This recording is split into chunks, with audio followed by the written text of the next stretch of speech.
रहीम, अस्सलाम वालेकुम and a very happy good morning everybody. मैं हूँ हिना नियाजी और मेरे साथ हैं मैं हूँ वकार अहमद। और नाजरीन, बात करते हैं दुनिया में मुख्तसर तरीन कहानी कौन सी हो सकती है।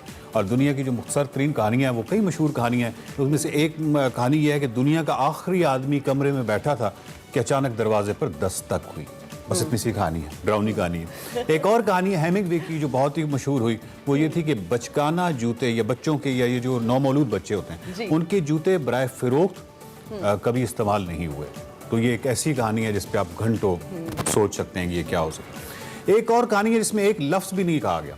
वो कहानी है कि तीसरी जंग अजीम के बाद दुनिया की तारीख, और उसके बाद एक राइटर ने 2 सफ़े खाली छोड़ दिए कि बिल्कुल एक लफ्ज़ भी नहीं है। इसको शायद बिल्कुल ही मुख्तसर तरीन कहानी कहा जा सकता है। ये सारी तमहीद मानने का मकसद ये है कि मेरा भी दिल करता है कि एक नावल लिखूँ, और वो नावल हो कि फ़लस्तीन पे जो मज़लूमियत है या जो जुल्म है उसकी तारीख़, और आगे मैं 500 सफ़े जो है वो खाली छोड़ दूँ। क्योंकि जब लफ्ज़ की हुर्मत मजरूह हो जाती है, लफ्ज़ तबाह हो जाते हैं, तो उसके बाद 500 सफ़े शायद खाली ही छोड़ने पड़ेंगे। नाजरीन, प्रोग्राम का बाकायदा आगाज़ करते हैं, एक्सप्रेसो का बाकायदा आगाज़ करते हैं। बहुत सारे सेगमेंट्स हैं, बहुत सारे मौज़ूआत हैं। बल्कि मैं आपको ये भी बताऊं कि आज 2 सेगमेंट्स जो हैं वो बड़े खसूसी ऐसे हैं जिसमें से एक सेगमेंट में मैं एक लफ्ज़ नहीं बोलूँगा और एक ऐसा सेगमेंट है जिसमें हिना एक लफ्ज़ नहीं बोलेंगी। ये वकार साहब कौन से ऐसे सेगमेंट्स हैं जिसमें आप एक लफ्ज़ नहीं बोलेंगे? मेरा ख्याल है कि ये नाजरीन जो हैं उनको गैस करने दें। चलें, ठीक है। और अब सबसे पहले बढ़ते हैं आज की हेडलाइंस की तरफ। रावलपिंडी रिंग रोड मंसूबे से हाउसिंग सोसाइटीज को फायदा पहुंचाने के लिए अलाइनमेंट तब्दील की गई। वफाकी वजीर फवाद चौधरी का एतराफ। कराची में गर्दो गुबार के बाद तूफान ने हलचल मचा दी। तूफानी हवाओं के बायस चंद मकानात की छतें उड़ गईं। हाल पर जनरल असम्बली का इजलास 20 मई को तलब। जहांगीर तरीन ग्रुप मुतहरक, कौमी और सूबाई असम्बली में हम ख्याल ग्रुप के पार्लिमानी लीडर्स मुकर्रर कर दिए गए। पाकिस्तान में लगने वाली तमाम वैक्सीन मौसर और महफूज हैं। साइनोफार्म बंद करने की अफवाहें दुरुस्त नहीं। मुआविन खसूसी डॉक्टर फैसल सुल्तान। माउंट एवरेस्ट सर करने के लिए दुनिया के चौथे कम उम्र कोपैमा शहरोज काशिफ होंगे। हेडलाइंस आपने जानी, अब बढ़ते हैं प्रोग्राम में आगे और देखते हैं आज की बड़ी खबर।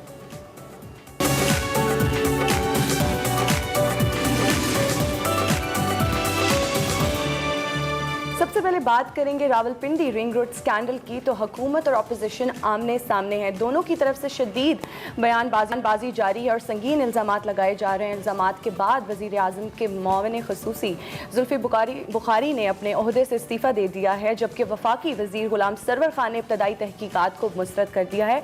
मुस्लिम लीग ने वज़ीर आज़म इमरान खान और वज़ीर आला पंजाब उस्मान बुज़दार को गिरफ्तार करके इंक्वायरी कराने का मुतालबा भी कर दिया। नून लीग के इल्ज़ामात पर गवर्नमेंट भी मैदान में आई है और स्कैंडल की जो है फैक्ट फाइंडिंग कमेटी की रिपोर्ट पेश कर दी गई है। वफाकी वज़ीर इत्तलात फवाद चौधरी हैं, उन्होंने प्रेस कॉन्फ्रेंस करते हुए अपोजिशन के तमाम इल्ज़ामात को मुस्तरद किया है और इस बात का एतराफ़ किया है कि हाउसिंग सोसाइटीज़ को फ़ायदा पहुँचाने के लिए रावलपिंडी रिंग रोड की अलाइनमेंट तब्दील की गई और रोड को अटक की तरफ 29 किलोमीटर बढ़ाया गया। फवाद चौधरी ने दावा किया है कि हुकूमत ने बर वक्त नोटिस लेकर मंसूबे में अरबों रुपए खाने से बचाए हैं। इब्तदाई तहकीकात में किसी भी मुशीर या वज़ीर के मुलव्वस होने का कोई सबूत नहीं मिला। स्कैंडल की मज़ीद इंक्वायरी एंटी करप्शन को सौंप दी गई है। रिंग रोड स्कैंडल पर जो नैब है वो भी मुतहरक हो गया है और मंसूबे में मुबैना करप्शन की तहकीकात का हुक्म दे दिया है।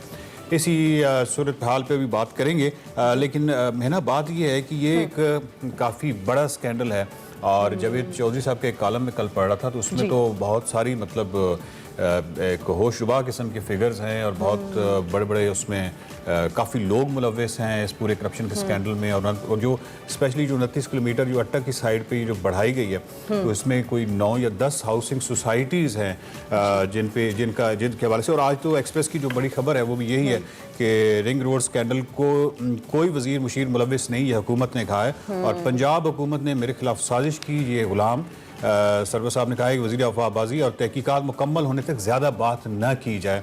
ये वज़ीर आज़म साहब का मशवरा है और वज़ीर आज़म साहब ये कह रहे हैं, बेसिकली कल कैबिनेट में भी उन्होंने काफ़ी कहा है गुलाम सरवर साहब को कि कूल रहिए। और क्योंकि गुलाम सरवर साहब जो हैं वो काफ़ी ऑफेंड थे उस पर। तो रिंग रोड स्कैंडल पर हुकूमत ने कहा है कि कोई वजीर या कोई मुशीर जो है वो मुलविस नहीं है, और बल्कि उन्होंने जो कहा अपोजिशन है वो कह रही है कि प्रॉपर इंक्वायरी हो ताकि जो है फैक्ट्स और फिगर्स सामने आ सकें। एग्जैक्टली।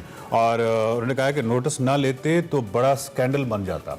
अब ये बेसिकली फवाद चौधरी ने कहा है कि बेज़ाब्तियाँ करने वालों के खिलाफ सख्त एक्शन लिया जाएगा। इमरान खान ने कहा है, और अरबों रुपए खाए नहीं बचाए गए, तहकीकात करेंगे। अब इसमें बड़ा एक इंटरेस्टिंग पहलू ये भी आता है कि फवाद चौधरी साहब ने कहा है कि अरबों रुपए खाए नहीं बचाए गए। लेकिन जो कल मैं कॉलम पढ़ रहा था और एक जो अभी तहकीकाती रिपोर्ट एक आई है उसमें तो लगता है कि मतलब ये दोनों काम हुए हैं, यानी अब जो मजीद अरबों खाए जाने से शायद रहेंगे। हमारे साथ वफाकी वज़ीर दाखिला जनाब शेख रशीद साहब मौजूद हैं। शेख साहब अस्सलाम वालेकुम। एक तो हमारी सुबह जो आप खूबसूरत करने का आपको बहुत बहुत शुक्रिया, आपने हमारे लिए वक्त निकाला। फवाद चौधरी साहब ने दावा किया है कि वज़ीर आज़म ने बर वक्त एक्शन लेकर रावलपिंडी रिंग रोड मंसूबे में अरबों रुपए खाने से बचाए हैं। तो अगर हुकूमत ने अरबों रुपए करप्शन की नज़र होने से बचा लिए हैं तो ये मीडिया में काफ़ी इस कदर हंगामा क्यों है शेख साहब? बस मीडिया अच्छा, पाकिस्तान के मीडिया में बात यही है जो फवाद चौधरी कह रहा है वो दुरुस्त है, क्योंकि हुआ तो कुछ भी नहीं, ना ठंडा हुआ, ना ठेका हुआ, ना कुछ हुआ, और सब काम रुक गया और इंक्वायरी हो गई शुरू। अब इसको जो मर्जी कह दें पाकिस्तान में, आप मीडिया को खुद ही आजादी है, जो मर्जी इल्जाम लगा दे वो लग जाता है, और अगर सारे मिल के लगाना शुरू हो जाए तो वो इशू बन जाता है। लेकिन शेख साहब जो इब्तदाई रिपोर्ट है उसमें तो काफ़ी लोगों के, मतलब जो हाउसिंग सोसाइटीज़ हैं उनके नाम लिए गए हैं। हाउसिंग सोसाइटीज ने क्या जी, हाउसिंग अब एक ही काम हमारे दौर में बहुत ऊंचा गया है, वो ये कंस्ट्रक्शंस का है। सीमेंट बड़ा है, रेत बड़ी है, बजरी बड़ी है, सरिया बड़ा है, और इंडस्ट्री बड़ी है। सो अब इंक्वायरी हो रही है। अब इंक्वायरी से पहले मैं बतौर वज़ीर दाखिला आपको क्या कहूँ, आप बताएं ना, कितनी बुरी बात है अगर मैं इस पे कहूँ कुछ। इंक्वायरी बन गई है, आज कमेटी भी बन गई है, अब वो 15-20 दिन महीना तो लगेगा ना इसकी रिपोर्ट आने। शेख साहब, फवाद चौधरी का कहना है कि रावलपिंडी रिंग रोड में तोसी करके चंद 62 लोगों को फायदा पहुंचाने की कोशिश की गई है।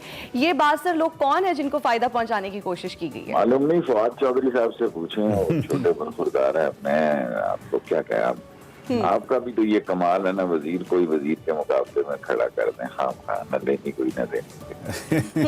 रावलपिंडी रिंग रोड स्कैंडल पर मुस्लिम नून की जानिब से संगीन इल्जामात लगाए। क्या ही नहीं है जी, उनका यही काम है। कोई और सवाल पूछने का मुझे हुक्म करे सुबह। शेख साहब, हमने ये पूछना है कि जो वज़ीर आज़म और वज़ीर आला जो है वो पंजाब के खिलाफ, वज़ीर आला पंजाब और वज़ीर आज़म के खिलाफ मुकदमा दर्ज करने का भाड़ा उन्होंने कहा तो है। करेंगे, अदालतें हर एक के खिलाफ है, किसके खिलाफ यहाँ मुकदमा नहीं है? वो तो हुक्मरानी से उतरते हैं तो मुकदमे शुरू होते हैं, हुक्मरानी में तो बातें होती हैं। तो जिसका जी चाहता जिसके खिलाफ करे, अगर कुछ हुआ तो निकल आएगा। ये बताइए कि ये मान लिया जाए कि जुल्फी बुखारी ने इल्जामात के बायस इखलाकी तौर पर इस्तीफा दिया है, नाम तो सर गुलाम सरवर साहब और उनका भी आ रहा है, गुलाम सरवर खान और उनके किसी करीबी रिश्तेदार का आ रहा है। बड़ा वाज़ेह तौर पे बात की है जी, ये तो ज्यादती वाली बात हो। मेरा मतलब है कि उसने कहा कोई चीज ही नहीं, तो चीज ही नहीं तो वो इस्तीफा क्यों दे? जी ठीक है। और कल काबीना क्या जो उसमें आप भी थे, तो खान साहब ने क्या कहा है? उन्होंने कहा है कि तो एक ही ख्वाहिश रखता हूँ कि इस बजट में सरकारी 1 से 16 ग्रेड के मुलाजिमीन की तनख्वाह अच्छी बढ़े और पेंशन अच्छी बढ़े, और यही मैंने रिक्वेस्ट की है शौकत तरीन से भी और प्राइम मिनिस्टर से भी। खान साहब, सॉरी शेख साहब, आप अवामी आदमी हैं तो ज़ाहिर बात है आप 1 से 16 के जो उनके लिए आप ज़्यादा दर्द दिल रखते हैं।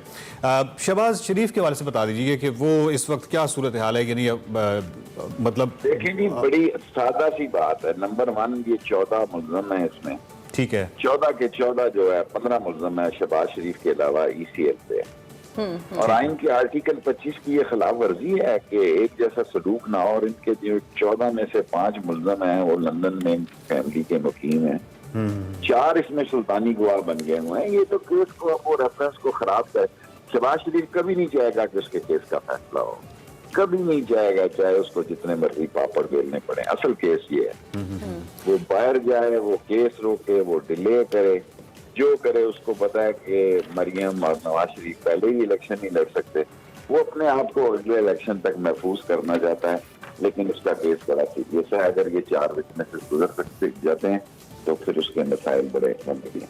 शेख साहब बस एक सवाल का जवाब और दे दीजिए कि नून लीग का जो इल्ज़ाम है, एक इल्ज़ाम ये है कि ईद के दिन 5 इदारे खुलवा कर शहबाज शरीफ को रोकने की कोशिश की गई। बस ये इल्ज़ाम है, तस्दीक या तरदीद कर दीजिए जो आपकी। देखिए, गुजारिश ये है कि एक ऐसा सिस्टम नाफज हो चुका है मुस्तफा फैसले के बाद कि हम दिन में 2-2 समरियां आ जाती हैं, NCOC की आ जाती है, कुछ आ जाती है। कैबिनेट पे बड़ा बोझ है जी, हर फैसला कैबिनेट से होकर गुजरता है। ऐसे छोटे छोटे फैसले कैबिनेट में जाते हैं कि जो जाने नहीं चाहिए, तो क्या महकमा खोलना और क्या नहीं खोलना, मंडे वाले दिन उनका नाम डाला है। और अगर संडे को डल जाता तो क्या होता, हुकूमत को हर वक्त वर्क करते रहना चाहिए, इसमें क्या है कोई। अगर वो जो सहरी के वक्त जा रहे थे, एक ही दिन उनका केस लगा, एक ही दिन ऑब्जेक्शन हुआ, एक ही दिन में ऑब्जेक्शन खत्म हुआ, एक ही दिन में फैसला आया, एक ही दिन में काफी मिली, और सहरी खाना भी वो यहाँ काबिल नहीं समझते। ये पाकिस्तान के सियासतदान है जो मुल्क में रहना नहीं चाहते। दुनिया का हर अपोजिशन लीडर मुल्क में आके जीना और मरना चाहता है, खा वो रशिया हो, खा वो ईरान हो, खा वो दुनिया का हर मुल्क का लीडर चाहता है कि मैं अपने वतन में वापस जाऊं। हम कहते हैं कि अपोजिशन लंदन में गुजारे और हुक्मरानी इस्लामाबाद में। ठीक है, नवाज शरीफ की बात करें, आखिरी बिल्कुल बात कर रहा हूं कि पहले गवर्नमेंट बुलंदोबाग दावे करती रही कि नवाज शरीफ को वापस लेकर आएंगे, बरतानवी हुकूमत से राब्ते भी किए गए, खत भी लिखे गए और शेख साहब उनका पासपोर्ट भी जो है वो तजदीद नहीं की गई। अब हुकूमत की तरफ से ये कहा जा रहा है कि नवाज शरीफ को वापस लाना नामुमकिन है। क्या मुश्किलात हैं, वापस नहीं लाया जा सकता नवाज शरीफ को शेख साहब? उनके भी बड़े केसेस हैं। अच्छा, और हमारा तो एक नवाज शरीफ का केस है। हुकूमत ये चाहती है कि उसको एक्सपेल किया जाए और ब्रिटिश ये चाहते हैं कि एक्सट्रेडिशन का केस किया जाए, दायर करें। वो बड़ा लंबा प्रोसेस है, ना उन्होंने आने देना और ना उसकी इजाजत। जिसके भी पैसे बाहर लगे हुए हैं वो अपने उस मुल्क में बड़ा स्ट्रांग है, जिसने उस मुल्क में इन्वेस्टमेंट की, और लोग इन्वेस्टर को बहुत अहमियत देते हैं। और लंदन में तो सारी दुनिया जहान की दौलत जो है वहाँ लगी हुई है। तो वाकई मुश्किल केस है, आप ठीक कह रहे हैं, उसकी वापसी इतनी आसान। शेख साहब, रावलपिंडी रिंग रोड जो केस है, इसमें सिर्फ एक जुमले में ये बता दीजिए 2%। एक है कि ये बहुत बड़ा पिंडोरा बॉक्स है, कोई नवा ये बहुत बड़ा कट्टा खुल गया है। दूसरा ये है कि इतनी बड़ी बात नहीं है। आप ये समझते हैं कि ये हुकूमत के लिए बहरहाल एक चैलेंजिंग होगा या नहीं है? मतलब ये नॉर्मल आएगी तो पता लग जाएगा। जब मोटरवे बन रहा था उस वक्त भी 100 किलोमीटर का यही मसला था कि 100 किलोमीटर बढ़ गया, अगर लोगों को याद हो। तो let the inquiry come. Being interior minister, it doesn't look nice कि मैं इस पे कमिट करूं। शेख साहब, बहुत शुक्रिया। हमारी सुबह आपने बहुत खूबसूरत बनाई और बहुत ही फ्रेश लहजा था शेख साहब। बिल्कुल, तो बहुत और मतलब ये है कि ये रिंग रोड स्कैंडल जो अभी क्या रुख इख्तियार करता है, ये क्या है, मेरा ख्याल है कि ये एक हफ्ते तक तो मालूम हो ही जाएगा कि ये क्या कहते हैं, ऊंट किस करवट बैठता है। जी, तो अभी हम यहाँ हम लेंगे एक ब्रेक, हाजिर होंगे ब्रेक के बाद। आप देखते रहिए एक्सप्रेसो।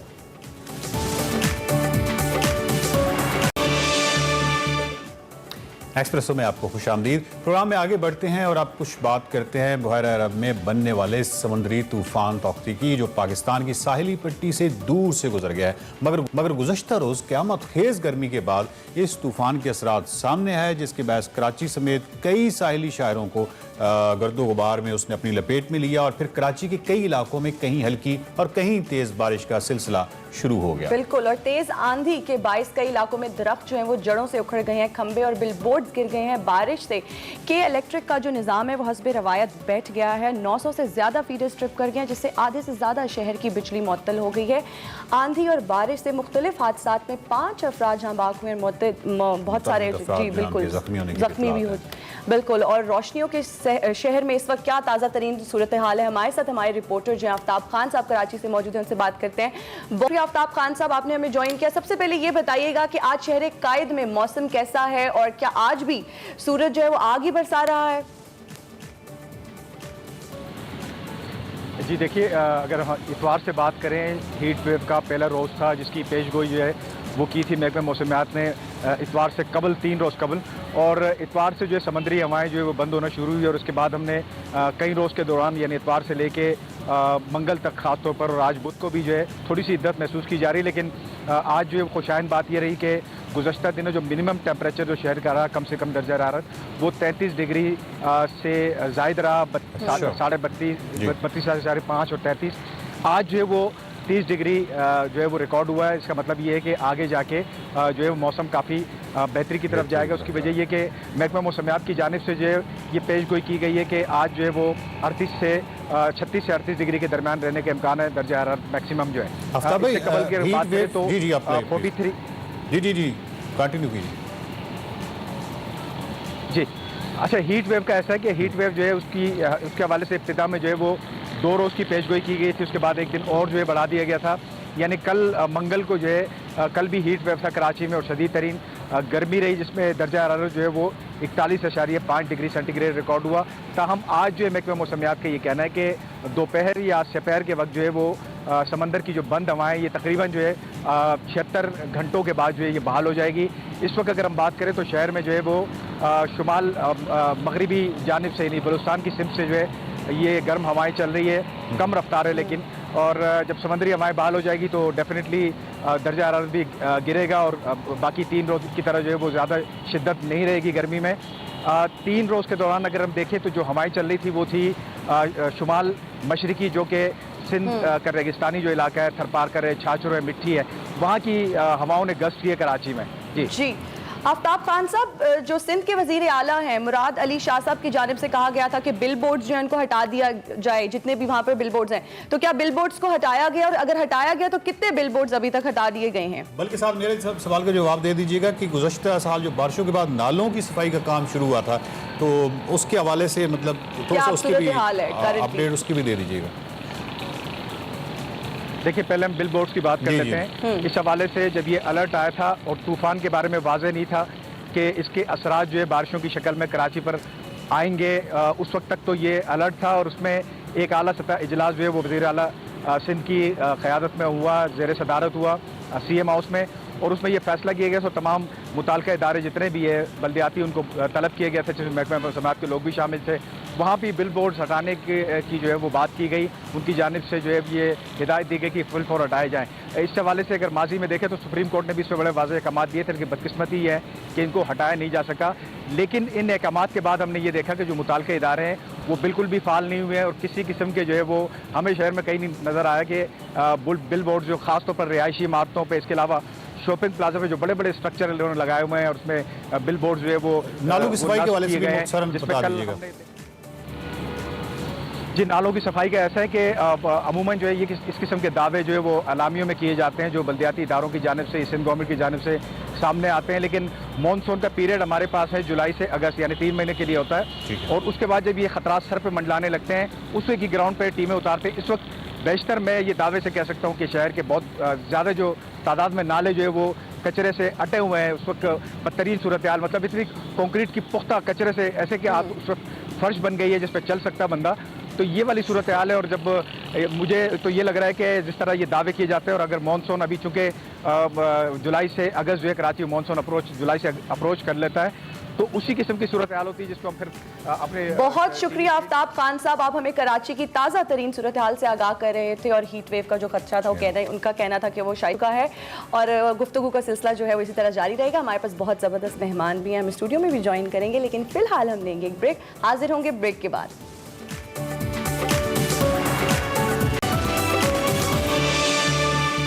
प्रोग्राम में आपको एक बार फिर से खुशामदीद कहते हैं। बात करेंगे कोरोना वबा की, तो तीसरी लहर के वार बरकरार हैं। यौमिया अमवात में अचानक इजाफा हो गया, जबकि मस्बत केसेस में उतार चढ़ाव का सिलसिला जो है वो जारी है। सिंध गवर्नमेंट ने भी पाबंदियों में नरमी कर दी है। कोरोना के फैलाव को रोकने के लिए कई शहरों में स्मार्ट लॉकडाउन भी लगाया जा रहा है। कोरोना से बचाव के लिए वैक्सीनेशन का अमल भी तेज़ी से जारी है। वज़ीर आज़म के मुआविन खुसूसी डॉक्टर फैसल सुल्तान ने प्रेस कॉन्फ्रेंस में वैक्सीनेशन से मुतालिक तमाम अफवाहों और क्यासराइयों को मुस्तरद करते हुए दावा किया है कि पाकिस्तान में लगने वाली कोरोना की जितनी भी वैक्सीन हैं वो महफूज हैं। शहरी जो हैं वो झूठी खबरों पर कान ना धरें, वैक्सीनेशन का अमल किसी भी रुकावट के बगैर चलता रहेगा। उधर NCOC ने वाज़ेह ऐलान कर दिया है कि मुल्क भर में बोर्ड इम्तिहानात हर सूरत में होंगे। तालीमी इदारे खोलने का फैसला बैन सूबाई वज़राए तालीम के इजलास में किया जाएगा। 9वीं से 12वीं तक क्लासेज पहले मरहले में खोलने की तजवीज़ है, ताहम इसका फैसला 23 मई से पहले होने वाले इजलास में किया जाएगा। कोरोना की सूरत हाल और वैक्सीनेशन से मुतालिक गुफ्तगू करने के लिए हमें ज्वाइन किया है यूनिवर्सिटी ऑफ हेल्थ साइंसेज के वाइस चांसलर डॉक्टर वेद अकरम साहब ने। डॉक्टर साहब, बहुत शुक्रिया आपने हमें ज्वाइन किया। लॉकडाउन के बाद कोरोना की सूरत हाल को कैसे देख रहे हैं? देखें कुछ थोड़ी सी बेहतरी आई थी, लेकिन जैसे आप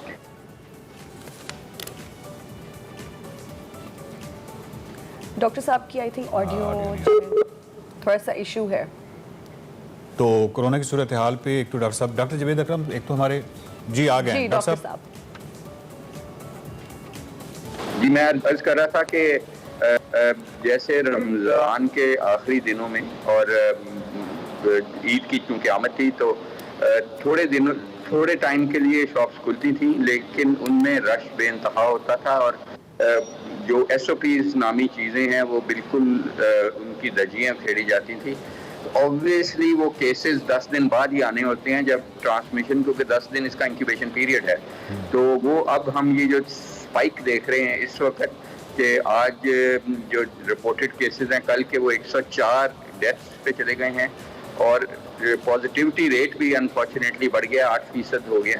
तो मैं समझता हूँ कि अभी भी हमें ये समझना कि कोरोना कम हो गया या ख़त्म होने की तरफ जा रहा है, ये कहना बहुत ही प्रीमेच्योर होगा, कबल उस वक्त होगा। इस वक्त भी हमें बहुत ज़्यादा एहतियात करनी चाहिए और जल्द से जल्द, क्योंकि बिलो 40 की शुरू हो गई है वैक्सीनेशन, तो जो भी उसमें क्वालिफाई करते हैं उनको विदाउट एनी वैक्सीन हेजिटेंसी उनको लगवानी चाहिए। और जैसे फैसल ने कहा वो बिल्कुल सही है कि तमाम वैक्सीन बिल्कुल सेफ हैं, कोई इनका मनफी इफेक्ट नहीं है और इंशाल्लाह वंस 75% आबादी हम वैक्सीनेट कर लेंगे तो फिर हम उस तरफ जा सकते हैं जिस तरफ मुल्क हर्ड इम्यूनिटी की तरफ जाती है। जी डॉक्टर साहब बताइएगा कि जो कोरोना की तीसरी लहर है इसका जोर टूटने का कब तक इम्कान है?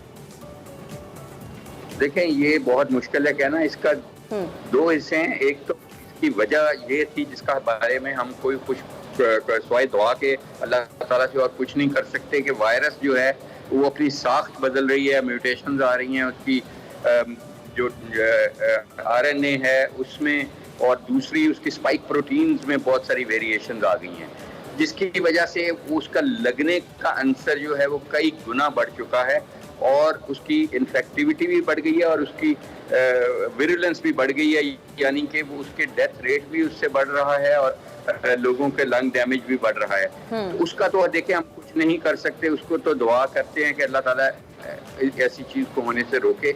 बाकी दूसरा जो है हमारे रवैये, जब तक इसको हम सही नहीं करेंगे तो इसका कहना कि ये ख़त्म हो जाएगी बहुत जल्द, जो मेरा ख्याल है कि पूरी बीमारी को बहुत अच्छी तेज़ी से भी वैक्सीनेशन पाकिस्तान में की जाए तो 3 से 4 साल लग सकते हैं और वो भी हम बड़े लकी होंगे। डॉक्टर साहब वैक्सीन की आपने एक क्लियर कर दिया डॉक्टर साहब ने कि वो इतनी अफवाहें हैं, वो बिल्कुल गलत हैं और वो जो डॉक्टर फैसल सुल्तान की बात की उन्होंने तस्दीक किया। लेकिन मैं चाहूँगा कि एक दफ़ा ये जो, क्योंकि एस्ट्राजेनेका की जो वैक्सीन है इसके हवाले से जो खदशात पाए जाते हैं या मुख्तलिफ उसके हवाले से बातें हमें सुनने को मिल जाती हैं, आप पर्टिकुलरली इस वैक्सीन के बारे में थोड़ा सा क्लियर कर दें कि क्या इसके कोई इस तरह के साइड इफ़ेक्ट्स हैं या कोई मसाइल हैं इसके साथ?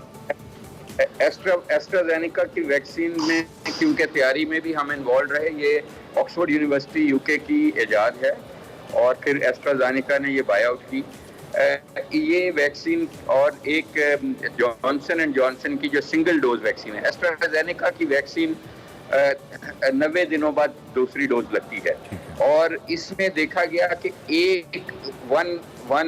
एक फर्द मिलियन लोगों में से, यानी 10 लाख लोगों में से एक फर्द में, और जिनकी उम्र ज़्यादा है 65 साल से, उनको यूरोप में और अमेरिका में क्लॉटिंग का मैकेनिज्म हुआ जिसको हम कहते हैं इम्यून मीडिएटेड थ्रोम्बोसाइटोपेनिक थ्रोम्बोसिस, यानी कि आपकी प्लेटलेट्स जो खून जमाती हैं वो भी कम हो जाती हैं और क्लॉट बनते हैं, लेकिन वो इतना ही रेयर है कि बिल्कुल नेग्लिजिबल लिहाज से है।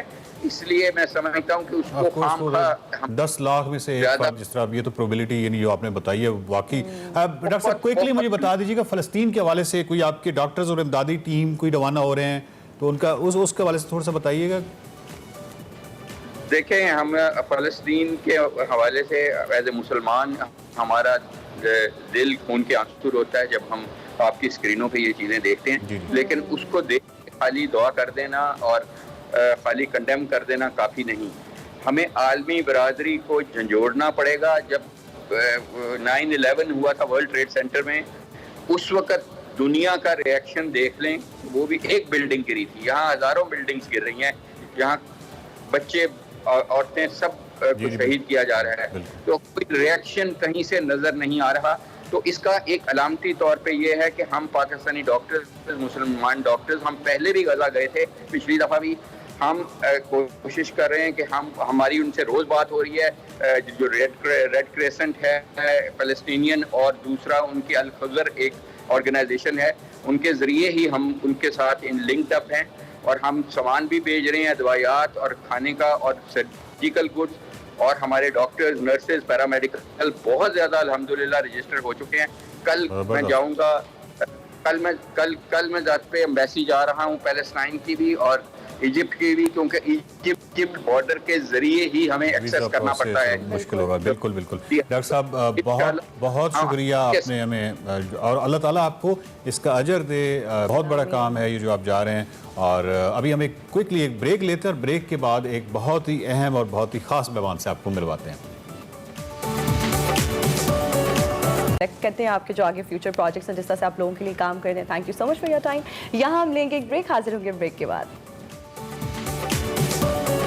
उन्होंने लोगों की तनख्वाहों में कटौतियां भी की। मार्केट्स में पहले से मौजूद जो लोग हैं वो बेरोजगारी का शिकार हैं, तो जो नए आने वाले लोग हैं वो तो और ज़्यादा बेरोजगार होंगे। लेकिन यहाँ पर हमारे साथ एक ऐसी शख्सियत मौजूद है जिन्होंने बेरोजगार लोगों को जो है वो रोजगार फराहम करने का बीड़ा उठाया है। शेख साहब हैं CEO XIQ, एक कंपनी है जो कि सिलिकॉन वैली वहाँ पे है, और बहुत सारे सवाल आते हैं सर आप। Sir welcome to Expresso, thank you so much for joining us in Expresso. Quickly जरा बताइएगा XIQ क्या करता है? Thank you.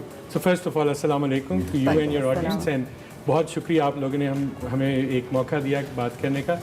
XIQ जी एक आर्टिफिशियल इंटेलिजेंस बेस्ड प्लेटफॉर्म है। ठीक है। ये ख़ास उन कंपनीज की होता है जो बिजनेस टू बिजनेस कॉमर्स करती हैं। ये बिग डॉलर डील्स होते हैं, इनकी सेल्स साइकिल्स बहुत लंबी होती हैं और बहुत ज़्यादा लोग इन्वॉल्व होते हैं इन सेल्स साइकिल पे। तो हम लोगों का जो प्लेटफॉर्म है, एक चीज़ जो करता है वो नफ्सियात के ऊपर फोकस करता है और आर्टिफिशियल इंटेलिजेंस को एनालाइज करके ये बताता है कि बंदे की पर्सनैलिटी कैसे है और उससे बात कैसे करनी है। तो जैसे मैंने आपकी हिना और आपकी ये हम पूछेंगे, ये बहुत इंटरेस्टिंग है। लेकिन पहले ये बताइए कि ये जो, क्योंकि आपने नफ्सियात को बीच में लाया, अच्छा खैर नहीं, मेरे तल्लुक एक्चुअली नफ्सियात से मुझे खुशी हो रही है। एक्चुअली ये पैटर्न रिकग्निशन है, यानी हम इसको ये कह सकते हैं कि ये बहुत पैटर्न्स को रिकग्नाइज करता है। जी, जिस तरीके से हम लोग लफ्ज़ इस्तेमाल करते हैं और जिस तरीके से हम लफ्ज़ लिखते हैं, उनसे बहुत चीज़ें पता चल सकती हैं। उससे ये पता चल सकता है कि आपकी पर्सनैलिटी कैसी है, या आप डोमिनेंट हैं, या आप इन्फ्लुएंसिंग हैं, स्टडी हैं, या कॉन्शियंशियस। ये 4 मेन पर्सनैलिटी टाइप्स हैं और इनके वेरिएंट्स होते हैं। और उन बेसिस के ऊपर हमारा जो सॉफ्टवेयर है वो ये बताता है कि आपके साथ बात कैसे करनी है, आपको ईमेल कैसे लिखनी है, आपका बिहेवियर क्या है, आपको मोटिवेशन कैसे करनी है। तो इस तरह की आपके क्लाइंट्स कौन कौन से हैं? हमारे जी क्लाइंट्स बहुत बड़ी बड़ी कंपनीज हैं, कंपनीज लाइक डेल। अच्छा, डेल आपका क्लाइंट है? Dell is our biggest client. Amazon Web Services, NTT Data। As a matter of fact, interesting चीज़ ये है जी कि हमारे जो क्लाइंट्स का अगर आप रेवेन्यू टोटल करें ना तो वो $750 बिलियन बनता है, यानी कि almost $1 trillion. So you would not realise कि पाकिस्तान के अंदर एक ऐसी कंपनी है जो इन बड़े बड़े कंपनीज के साथ, यानी कि आपकी जितनी क्लाइंटेज है उसका अगर रेवेन्यू $750 बिलियन है। उस्मान साहब, मैं पूछना चाहूंगी कि इस कंपनी को स्टार्ट करने का ख्याल कहाँ से आया, आइडिया कहाँ से आया, और ये किस तरह से काम करती है? जी, सो मेरी जो बैकग्राउंड है XIQ को शुरू करने से पहले, मैं एक जर्मन सॉफ्टवेयर कंपनी है SAP के नाम से, तो उनके साथ मैंने 13 साल काम किया। उन्होंने मुझे पहले सिंगापुर भेजा, उधर से मैंने पूरा एशिया पैसिफिक को कवर किया, फिर मैं उनके हेडक्वार्टर जर्मनी में चला गया और उसके बाद मैं USA सिलिकॉन वैली में आ गया। एक चीज़ जो मैंने देखी, मेरा बहुत डीलिंग्स थी सेल्स के साथ और क्लाइंट्स के साथ, तो हम लोग जो सेल्स वाले लोग थे और मार्केटिंग वाले लोग, वो कई वही गलतियाँ बार बार रिपीट करते थे। अच्छा। तो कुछ 6-7 साल पहले मुझे ये ख्याल आया कि अब कोई चीज़ हमें बनानी चाहिए जो कि बिल्कुल रेडिकली डिफरेंट हो। तो उसके अंदर 2-3 चीज़ें हो रही थी। एक चीज़ ये हो रही थी कि आर्टिफिशियल इंटेलिजेंस की बर्थ हो रही थी, अभी शुरू हो रहा था। आर्टिफिशियल इंटेलिजेंस, मशीन लर्निंग, जैसे आपने कहा पैटर्न रिकग्निशन पे चलती है, तो एक ये चीज़ थी। दूसरा ये कि मोबाइल टेक्नोलॉजी आ रही थी, तो हम हर जगह वो इंफॉर्मेशन ले सकते हैं। और तीसरी चीज़ ये कि उसको ऐसा इजी होना चाहिए कंज्यूम करने के लिए कि कोई बच्चा भी उसको इस्तेमाल कर सके। तो ये जो चीज़ थी, इन तीनों की कॉम्बिनेशन जो थी, उसने हमें एड्रेस किया कि आप जाके कोई ऐसा मैकेनिज्म भी है कि ये जो आपका सॉफ्टवेयर जब इस्तेमाल करते हैं या आर्टिफिशियल इंटेलिजेंस का मिसाल डेल है या बहुत सारी कंपनीज हैं, तो डेफिनेटली उनको पता तो चलता होगा कि उससे पहले और इसको इस्तेमाल करने के बाद कोई रेवेन्यू में भी फ़र्क आता होगा। बिल्कुल, बहुत अच्छा सवाल है ये सवाल तो मैं बिल्कुल तो डेल का ही मैं आपको एग्जांपल देता हूँ। तो डेल ने 4 महीने हमारा सॉफ्टवेयर अपने सेल्स वालों को दिया। और उन्होंने ये डिस्कवर किया कि जो सेल्स रेप्स थे जो कि हमारा सॉफ्टवेयर इस्तेमाल कर रहे थे वर्सेस दोज के नहीं कर रहे थे, तो हमारे जो सॉफ्टवेयर इस्तेमाल करने वाले थे उनका जो विन रेशो था, यानी कि जितने वो डील्स करते थे, वो 18% ज़्यादा था। और अगर आप उनको डॉलर्स में ट्रांसलेट करें तो $17.5 मिलियन उन्होंने 3 महीने में बनाए हैं। $17 मिलियन करके उन्होंने वाकई आपने सिग्निफिकेंस डिफरेंट। एक और चीज़ मैं आपको ऐड करना चाहता हूँ। उसका मतलब ये था कि जो उन्होंने $1 XIQ पे खर्चा है जी, उसके ऊपर उनको $350 का रिटर्न मिला है। For every $1 they got $350 back.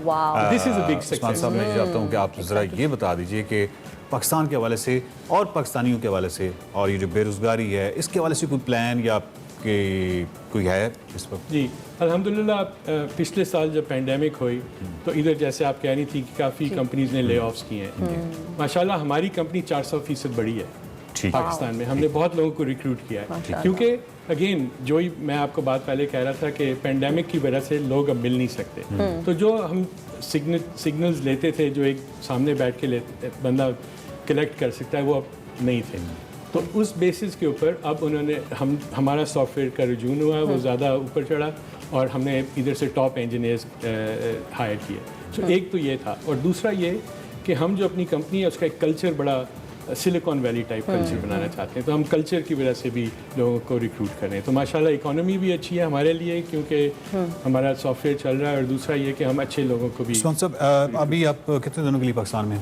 मैं हूँ जी इधर जून 2 तक। अच्छा ठीक है। अब जब भी आप आएंगे, नेक्स्ट टाइम आएंगे, तो आपने लाजमी हम आपको इनवाइट करेंगे, हमारी तफसीली बात होगी, क्योंकि इसमें अभी बहुत सारी तशनीगी है, बड़ी प्यास है आपके साथ, बहुत क्यूरियोसिटी है जो कि आपसे बहुत सारी चीज़ें नहीं है, लेकिन बस वक्त की कमी आपको पता है इस तरह का होता है। बहुत शुक्रिया सर आपका, आपने हमें आज ज्वाइन किया और हम आपको एक्सप्रेसो में आपको एक बार फिर से खुशामदीद कहते हैं। प्रोग्राम में आगे बढ़ेंगे और बात करेंगे इसराइली बर्बरियत की।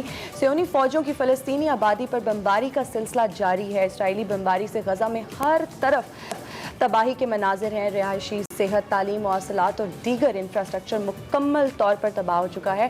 गज़ा की वाहिद कोरोना टेस्ट बमबारी से ज़मीन बोस हो चुकी है। घर, पुलिस की इमारतें और सड़कों समेत अस्पताल जो हैं वो उड़ा दिए गए हैं। तालीमी इदारे खंडरात का मंजर पेश कर रहे हैं। हज़ारों तलबा तालीम से महरूम हो चुके हैं और इलाके में बिजली और पानी की शदीद किल्लत हो चुकी है। अक़वाम मुत्तहिदा के मुताबिक इसराइली जारियत में अब तक 52,000 फ़लस्तीनी बेघर हो चुके हैं। इसके बावजूद मुस्लिम उम्मा और आलमी बरादरी इसराइली मजालिम रुकवाने में नाकाम हो चुके हैं। अमरीका बेहिस्सी की तमाम हदें पार कर गया है और दहशतगर्द इसराइल के हाथ मजबूत करने में लगा हुआ है। अमरीकी सदर जो बाइडन ने निहत्ते फ़लस्तीनियों पर इसराइल का हक करार देते हुए इसराइल को मज़ीद असलहा देने की मंजूरी दे दी है। हमारे साथ इस वक्त पाकिस्तान के वज़ीर ख़ारजा तुर्की में हैं शाह महमूद कुरैशी साहब, और उन्होंने हमें ज्वाइन किया है। अस्सलाम वालेकुम शाह जी। जी वालेकुम सलाम। मुझे बताइएगा कि पाकिस्तान, आप परसों भी हमारी बात हुई थी, बहुत पाकिस्तान मुतहरिक है, तुर्की भी है, आप तुर्की गए, इस वक्त अपडेट क्या है, मतलब इस वक्त जो लेटेस्ट क्या हो रहा है? जी इस वक्त तो ये है कि मैं तैयार बैठा हूँ और मुंतज़िर हूँ फ़लस्तीन के वज़ीर ख़ारजा का, ठीक है, जिन्होंने अभी इंशाल्लाह थोड़ी देर बाद लैंड करना है अंकारा में, और इंशाल्लाह उनसे मुलाकात होगी और वो फ़लस्तीन के वज़ीर ख़ारजा, तुर्की के वज़ीर ख़ारजा और मैं, हम मिलकर यहाँ से रवाना होंगे पेरिस के लिए, और पेरिस में हम 1 घंटे का वक्फा करेंगे जहां हमें ज्वाइन करेंगे अपना सूडान की वज़ीर ख़ारजा और ट्यूनीसिया के वज़ीर ख़ारजा। हम मिलकर इंशाल्लाह रवाना होंगे पेरिस से न्यूयॉर्क के लिए, क्योंकि कल वहाँ अहम इजलास है, जनरल असेंबली का इजलास है। ये जनरल असेंबली का इजलास हंगामी तौर पर बुलाया गया है क्योंकि सलामती काउंसिल कोई इत्तेफाक पर ना पहुंच सकी। और अब जिम्मेदारी आयद हो जाती है पीस एंड सिक्योरिटी की सलामती काउंसिल के साथ जनरल असेंबली की भी। अब वहाँ तवक्को की जा रही है कि हम यकसबा होकर जितने वहाँ हैं, जो हमारे OIC के वज़राए खारजा हैं, जो फिजिकली मौजूद हैं, वो भी बात करें, और जो वर्चुअली कनेक्ट करना चाहते हैं वो भी कनेक्ट करें, और जो इजलास है उसमें भरपूर जो है वो फ़लस्तीनियों का मुकदमा पेश करें और इस जुल्म और बर्बरियत से उनको निजात दिलाएं। कोई सब डिप्लोमेटिक सतह पे और इन मामलात में तो बिल्कुल बहुत अच्छी पेशरफ्त हो रही है। दूसरी तरफ यूरोप के अंदर आप देख रहे हैं कि एहतजाज जो है वो बहुत ज़्यादा हो रहा है अवामी सतह पे।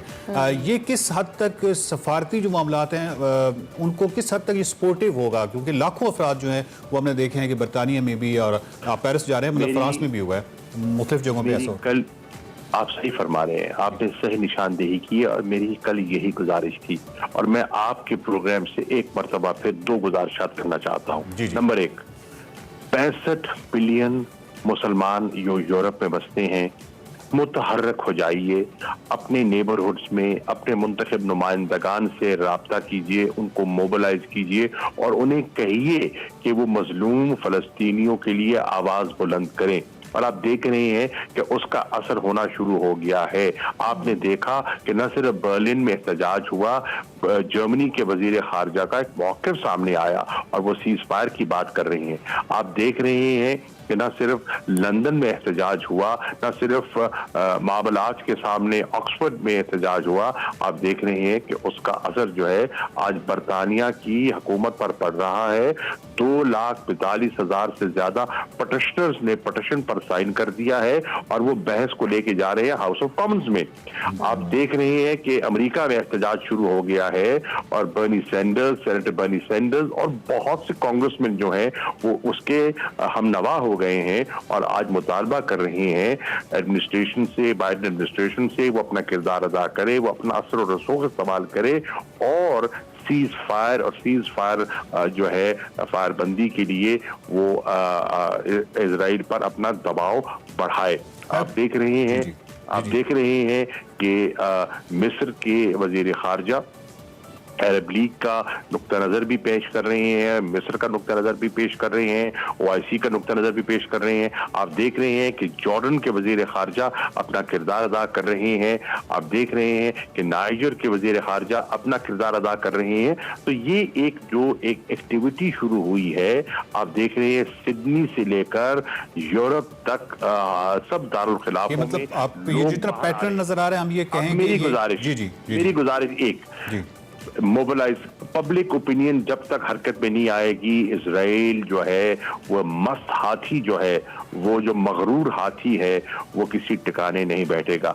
मेरी गुजारिश ये है पाकिस्तान की आवाम से, आपके चैनल के जरिए मैं गुजारिश कर रहा हूँ कि वज़ीर आज़म ने दरख्वास्त की है कि बरोज़ जुमा 21 मई को इजहार यकजहती कीजिए मजलूम फ़लस्तीनियों के साथ, जो गजा में इस वक्त जो क़यामत टूटी है, इजहार यकजहती कीजिए, उनको पैगाम दीजिए कि पाकिस्तान का बच्चा बच्चा उनके साथ खड़ा है। हर कलमा गो जब किबला अव्वल पर हमला होगा तो हम खामोश नहीं रह सकते और जुमे का बाद नमाज जुमा खुतबाओं में भी बात करें, उलमा अपना किरदार अदा करें, मशाइख अपना किरदार अदा करें, ताजिर अपना किरदार अदा करें और ये पैगाम पाकिस्तान की तरफ से जाए कि ये सिर्फ हुकूमत की बात नहीं है, ये अवामी सतह का रद्द अमल है जो सामने आ रहा है। और अगर हर दारुल खिलाफे में ऐसा होना शुरू हो जाता है तो फिर बहुत से ममालिक जो खामोश फेंस से बैठे हैं उन्हें भी कुछ ना कुछ कहना पड़ेगा। मैं बिल्कुल कोई सब यही आपसे दरखास्त करना चाह रहा हूँ कि आपने 65 मिलियन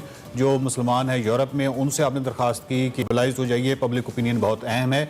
मैं चाहता हूँ कि जो अरब ममालिक हैं उनसे भी कुछ गुजारिश कर दें, चले सफारती सतह भी सही, कि वो भी थोड़ा सा उनकी जो पब्लिक है वो भी निकले बाहर। और बिल्कुल, देखिए मैं अर्ज कर रहा हूँ कि देखिए मेरी असेसमेंट, मैं एक सियासी एक तालिब इल्म हूँ, कारकुन हूँ, मेरी असेसमेंट में स्ट्रीट सेंटिमेंट जो है बड़ा वाज़ेह हो चुका है, बड़ा वाज़ेह है और जो अवाम है वो फ़लस्तीनियों के साथ खड़ी है। हुक्मरानों को अवाम की नब्ज़ को समझना चाहिए बिल्कुल ठीक है, बिल्कुल ठीक है। और आप ये समझते हैं कुरैशी साहब, मेरा आखिरी सवाल है कि ये जितना पैटर्न आप देख रहे हैं, मतलब करारदादें पहले भी होती रही हैं, फ़लस्तीनियों पे मुजालिम पहले भी होते रहे हैं, ये तमाम चीज़ें जो हैं हम पिछले 70-80 साल से देख रहे हैं। इस दफ़ा क्या मुख्तलिफ है कि इसराइली जो बर्बरियत है और जारियत है वो कोई अमली तौर पर, यानी कोई ऐसे इकदाम हो जाएँ कि वो वाकई रुक जाए या मुतासर हो? देखिए, दो चीज़ें मुझे मुख्तलिफ दिखाई दे रही हैं। अच्छा। एक जी, इजराइल के अंदर से एक आवाज उठ रही है और आप देख रहे हैं कि पहली मर्तबा इजराइल के शहरों में फलस्तीनी उठ खड़े हुए हैं। और वो जो प्रोग्राम आप देख रहे हैं, वो जो क्लैशेस आप देख रहे हैं, पहले कभी दिखाई नहीं दे रहे थे। जो एहतजाज आप देख रहे हैं, पहले कभी इस किस्म का एहतजाज नहीं हुआ। आप देख रहे हैं, दूसरी जो मुझे चीज अहम नजर आ रही है कि हुकूमतें और सियासी पार्टीज जो भी फैसला कर रही हों, आपने देखा कि गजा में, आपने देखा कि वेस्ट बैंक में, आप देख रहे हैं कि जो मिक्स सिटीज है इसराइल की, वहां की फलस्तीनी अवाम ने अज खुद फैसला कर लिया है अपनी आवाज बुलंद करने का। और इस पे सोशल मीडिया और जो सिटीजन जर्नलिस्ट है वो उसका बहुत बड़ा किरदार है। दुनिया बदल चुकी है इस सोशल मीडिया के जमाने में। आप लोगों से हकायक नहीं छुपा सकते, हकायक सामने आ जाएंगे। जब वो 11 बच्चे जो ट्रॉमा सेंटर में जो जो जो जेर इलाज थे, जब उनको ना बख्शा गया तो कौन बचेगा? तो इसका मतलब है साहब, अमेरिका जो है वो कोरोना वायरस की, जब कोरोना वायरस के जमाने में पूरी दुनिया कोरोना का मुकाबला कर रही है, तो टेस्टिंग लेबोरेटरी ना बख्शी गई, कौन बचेगा? कुरैशी साहब, ये बताइएगा क्या इसमें अमेरिका एक्सपोज तो हुआ है कम से कम, यानी ये एक आप कह रहे थे कि दो मुख्तलिफ चीजें, तीसरी मुख्तलिफ चीज ये भी है कि शायद अमेरिका ज्यादा एक्सपोज हुआ है? देखिए अमेरिका को आप देखिए, अमेरिका के अंदर बहुत बड़ी आवाज उठ रही है फलस्तीनियों के हक में। आप जरा शिकागो का एहतजाज तो देखिए, आप देखें तो सही कि बहुत से इंटेलेक्चुअल्स, एकेडमिक्स जो हैं, थिंक टैंक्स जो हैं, वो आज वहां जानते हुए कि इजराइल कितना गलबा है और उनका कितना हावी है उनके मीडिया पर भी, वहां आवाजें उठ रही हैं। अमेरिका के अंदर से भी आवाजें उठ रही हैं और वो आवाजें जो हैं वो अमेरिका की हुकूमत और एडमिनिस्ट्रेशन पर दबाव डाल रही हैं। थैंक यू, बहुत शुक्रिया कुरैशी साहब। शाह महमूद कुरैशी वज़ीर पाकिस्तान जो इस वक्त तुर्की में है, यहाँ से पेरिस जाएंगे और पेरिस से फिर उन्होंने न्यूयॉर्क जाना है। मुतहरिक दिखाई दे रहे हैं। इस वक्त हमारे साथ हाफिज ताहिर महमूद अशरफी साहब हैं। अस्सलाम वालेकुम हाफिज साहब, मेरी आवाज़ आ रही है? आप जी आ रही है। हाफिज साहब बताइएगा कि पाकिस्तान और तुर्की जो है दुनिया में इस वक्त मतलब फ़लस्तीनियों की आवाज़ बने हुए हैं। और अभी हमारी वज़ीर ख़ारजा साहब से भी बात हो रही थी, काफ़ी एक मुसलमान जो ममालिक हैं वो मुतहरिक नज़र आ रहे हैं। आप क्या एक्सपेक्ट करते हैं कि इस दफ़ा क्या कुछ मुख्तलिफ होगा? इसराइल को लगाम दी जा सकती है? इसकी जारियत और बर्बरियत कोई मंतकी अंजाम तक पहुँचेगी? ये तमाम जो काविशें हैं। बिस्मिल्लाहिर्रहमानिर्रहीम, नहमदुहु व नसल्ली व नसल्लिम अला रसूलिहिल करीम। गुजारिश ये है कि अल्हम्दुलिल्लाह इस वक्त मैं समझता हूँ कि माजी की निस्बत बहुत ज़्यादा तहर्रुक है और पाकिस्तान इसमें बहुत अहम किरदार अदा कर रहा है। इसी तरह मैं समझता हूँ कि चूँकि OIC ने सबसे पहले हंगामी वज़राए ख़ारजा का जो इजलास बुलाया जो वर्चुअल हुआ, तो सऊदी अरब की दावत पर वहाँ पर भी एक अच्छी करारदाद आई। मिस्र जो है इस वक्त अगर हम देखते हैं तो वो उसने अपनी हदूद भी खोल दी हैं ज़ख्मियों के लिए, और कल की इत्तला है कि उन्होंने कुछ एम्बुलेंस भी भेजी हैं। तमाम इस्लामी ममालिक मैं समझता हूँ कि जो मेन बड़े ममालिक हैं, जिनमें अगर हम देखें तो मिस्र की तरफ से इस तरह एक भरपूर कल मिस्र के सदर ने इमदाद का भी ऐलान किया है जो वहाँ हुआ है। और सऊदी अरब जो है इस वक्त वो भी अपने तौर पर बतौर सरबराह इस्लामी ताउन तंजीम के और अपने तौर पर भी वो इसके ऊपर काम कर रहा है। पाकिस्तान के वज़ीर ख़ारजा, तुर्की के वज़ीर ख़ारजा और इंडोनेशिया के, जिस तरह आपको कुरैशी साहब ने बताया, ये हज़रात भी अमेरिका पहुँच रहे हैं। तो देखिए कोशिश तो ये है, बदकिस्मती कहें इसे या जो भी कहें, कि चूँकि आलमी क़वानीन और सरहदें रास्ते में रुकावट हैं, लेकिन ये मुमकिन नहीं है कि इस जुल्म सितम के ऊपर है खामोश रहा जाए। और फिर 21 मई को इंशाअल्लाह पूरे पाकिस्तान में यौम यकजहती फ़लस्तीन मनाया जा रहा है। तो पाकिस्तान के वज़ीर आज़म मोहतरम जनाब इमरान खान साहब उनकी हिदायत ये हैं और वो खुद भी इस मामले में बहुत ज़्यादा मुतहर्रिक हैं, फिक्रमंद हैं। तो हम उम्मीद करते हैं कि पहले मरहले में कल सुबह तक इंशाअल्लाह उम्मीद की जा रही है कि सीज फायर हो जाएगा। अगर सीज फायर हो जाता है तो फिर उसके बाद जो अगले मराहल हैं वो, क्योंकि अभी ये खून जो बह रहा है, ये जो कत्लो क़िताल हो रहा है, इसको रोकना सबसे पहली कोशिश है। तरजीह पाकिस्तान की क़यादत भी कोशिश कर रही है, दुनिया भी कोशिश कर रही है। मिस्र ने भी इस हवाले से अपना अमन फार्मूला दिया है। हाफिज साहब बहुत बहुत शुक्रिया। यकीनन हमारी प्रायोरिटी जो है वो तो सीज़ फायर की है, और मैं ये समझता हूँ कि ये जितने पब्लिक ओपिनियन है ये बहुत मैटर कर रहा है, ये बहुत इसका किरदार है। जिस तरह यूरोप में लोग निकले हैं, जिस तरह अरब ममालिक में भी और पाकिस्तान में भी जुम्मे के दिन जो है वो कॉल है, और यकीनन सबसे निकला। और आप यकीन जानिए कि ये पब्लिक ओपिनियन ये बहुत मैटर करता है। रियासती पॉलिसीज़ जो हैं उस पर दबाव बढ़ता है और चेंज होती है। सोशल मीडिया जो सेलिब्रिटीज़ हैं, हम सोशल मीडिया पे देख रहे हैं, लोग इसके बारे में अपनी आवाज़ उठा रहे हैं। इन्फ्लुएंसर्स जो है, ब्लॉगर कम्युनिटी जो है वो बढ़ चढ़कर जो है वो इसमें हिस्सा ले रही है और बात कर रही है। यहाँ हम लेंगे एक ब्रेक, कहीं मत जाइएगा, हाजिर होंगे ब्रेक के बाद।